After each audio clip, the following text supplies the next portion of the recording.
Hi guys. Today we are making an introductory video on footprinting and reconnaissance.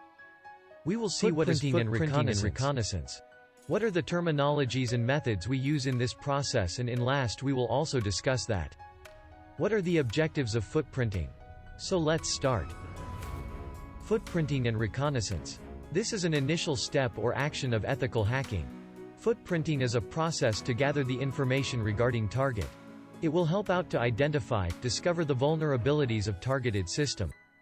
In this process, attacker collect every possible information regarding target which is publicly available or by any secret source. Footprinting terminology. Number 1. Open source or passive information gathering. It refers to gather information from the open source.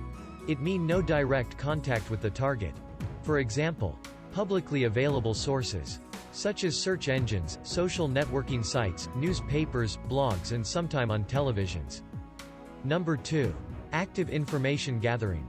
In this process, information is gathered by conducting social engineering, means direct contact with the target.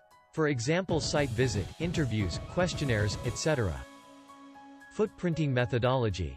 These are the methods we use in footprinting.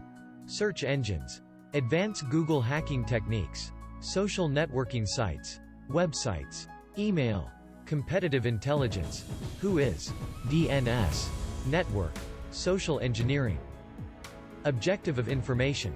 Our objective is to know about network boundaries, IP address, operating systems, web server, TCP and UDP services, access control mechanism, system architecture, IDS, and so on. So we can reduce our focus area. I hope I made this video helpful to understand easily. If you have any question and queries, let me know in comment section. See you in next video.